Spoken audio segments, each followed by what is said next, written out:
Hey YouTube, Matty's A12 here at LegitMTG, the home store of LegitYGO, and I am with a couple of guys here. Introduce yourself and tell me what you want Santa to bring you for Christmas. Jason Griggs here. I'm hoping for a playset of Quillfort discs. Awesome. And you are one of the writers for LegitYGO. Yes. The Fire Fist Wizard or whatever they've tagged you with. I guess they call me the Wizard. Yeah. All right, and then I'm also here with this gentleman here. Introduce yourself and what do you want Santa to bring you for Christmas? My name's Adam Horn with an H. Yeah, not corn. C. Yeah, H. And I want a pony. A pony? Yes. You look like the type of guy that would be into a pony. Yeah.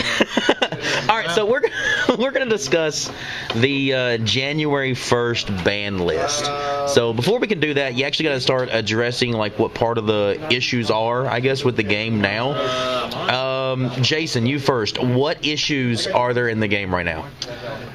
Well, right now it's all about whoever can win the die roll yet again. Even with the 5-card starting rule, it seems to have no effect whatsoever because any deck nowadays can open up with, let's say you're talking Burning Abyss, you got your Fire Lake set up, which it's pretty much game over if they can pull the Fire Lake off on you.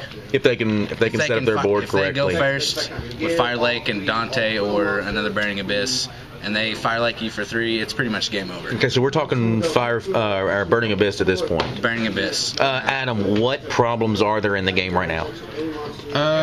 Is there a problem? I feel like it's like Dragon Rulers and Spellbooks were a thing, where in Mermails it's back to a 3-deck format. A 3-deck format. I don't like that. Back when Fire Fist and Mermails ruled the ground, and back when Mermails and Dragon Rulers. That's Dragon Rulers Spellbooks. Yeah.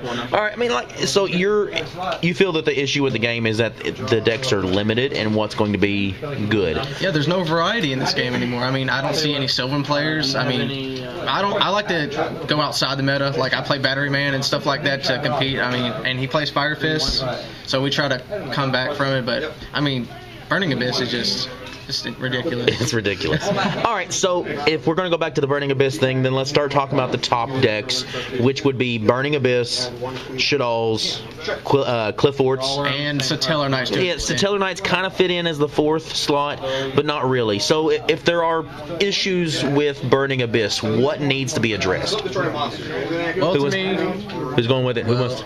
I was just gonna say that they play the best trap cards in the game, and they can play quite large trap lineup, and they can use the trap cards the best that they can. They can use them to the fullest potential. Stuff like Karma Cut, Regeki Break. It's just like in Dragon Rulers when you could constantly have a Dragon Ruler to pitch for Wing Blast or a discard trap. It's the same exact thing. And it gains them more plus instead of hurts them. It just keeps the advantage going. Well, it doesn't really gain them a plus because like they're using 2 cards to eliminate one of your cards.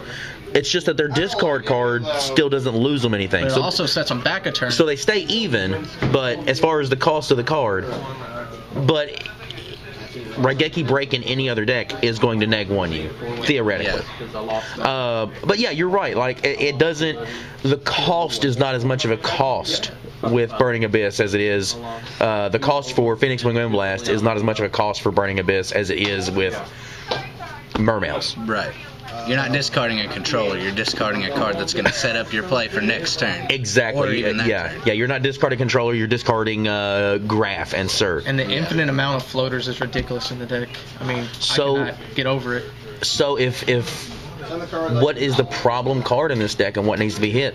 Personally, for me, the Burning Abyss I see hit is Graph, because I think it's the best one. I mean, just special any Burning Abyss for my deck.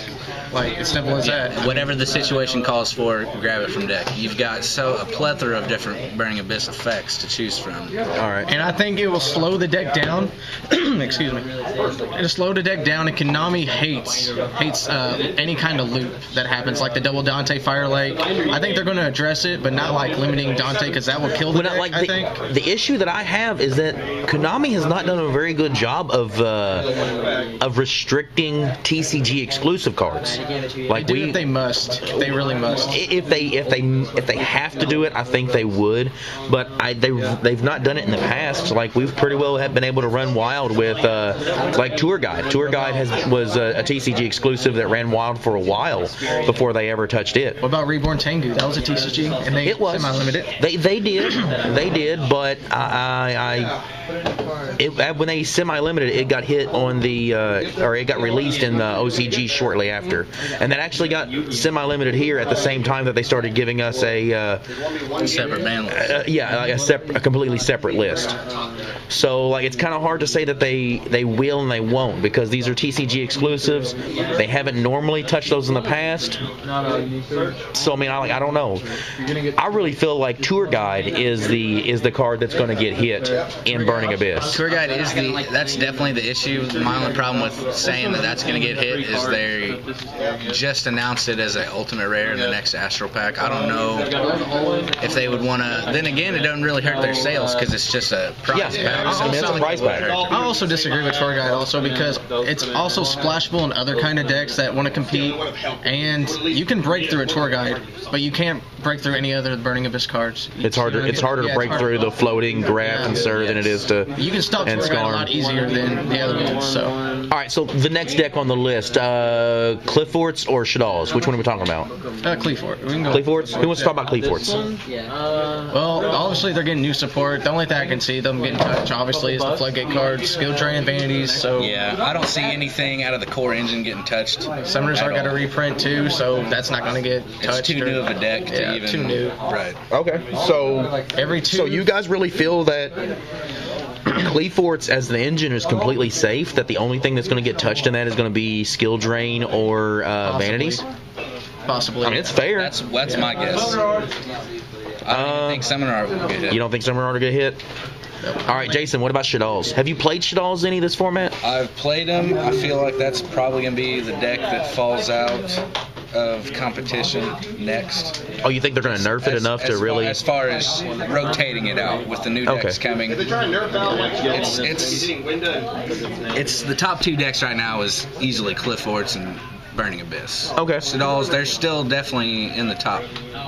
I feel like Shaddolls have the opportunity to be really creative though with what they can do. They do, but they're starting to have less and less options because no matter what, it's a fusion deck. You're going to have to build your deck around being able to fuse with what you got versus being able to send from deck. Obviously, it hasn't been as easy.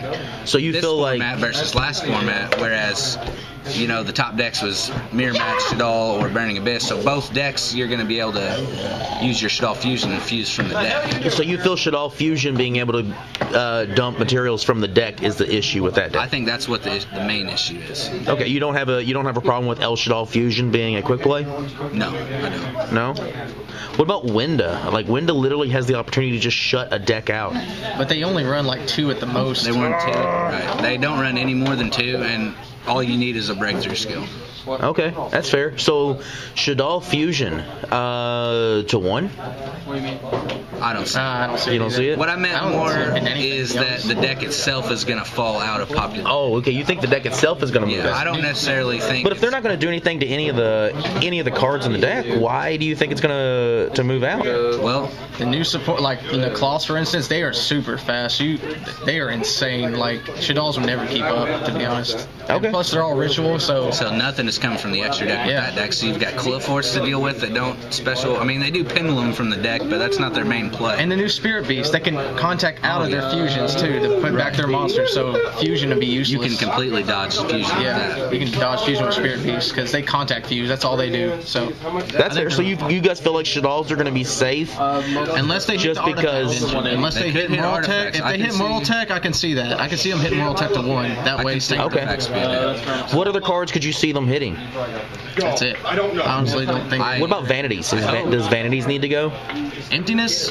I get limited, but I don't think limited to do much. I mean, Limited to one? limited to one. Last format, heading into the current format, I foresaw it getting hit, but then again, everybody thought it was going to be in the Legendary Collection, and it was. So now it might be time for it to get hit, but it's not having as much of an impact now, as far as I can tell, that it did last format. So when you say hit, do you think it needs to go to one? Do you think it needs to be gone completely? I think it'd be a safe card at one. A safe card at one? Similar to Oppression. I personally think that Vanity's Emptiness is a card that either needs to be at one or at 3 or at 0. As odd as that sounds, and I see it. I feel the exact same way about Soul Charge. Well, that's what I was about to bring up. I could see it because of that. Bracket. But at Soul Charge 3, at 1 right now isn't making any impact. And it's helping it's other really votes in your not. deck, so But it almost becomes sacky if you guys sit down against each other in an evenly matched deck. Like it could easily come down to who draws the Soul Charge and who doesn't. I really feel like if Vanity's Emptiness is at 1, it could come down to who resolves Vanity's Emptiness and who doesn't get it. Well, Emptiness is really easy to get rid of, and it's really hard to... It's not like Oppression where it can stay on the field like no matter what you do, you know? Like you can get around. I really did That's think fair. Soul Charge was going to be, how you said, it was going to be like a game-changing card, but really, even if you're the guy that top decks it, it's really rare that it's going to put you back in the game, because a lot of the game right now is about tempo, and if you're not doing any damage, you're giving the opponent another turn to do what their deck is supposed to do, pretty much. That's fair. The Forts can clear everything you have in OTK. Burning Abyss doesn't really care because they float. And back to Burning Abyss, I could see them limiting the traps that are like really powerful, like the old ones, like Wing Blast, Raigeki Break, maybe, and Karma Cut, because those are just too powerful and they just get so much off of that. I can definitely see Wing Blast. Some of those. Wing Blast, definitely. Wing Blast. I could see getting hit to 1. That's fair. All right, so we've talked about all the main decks.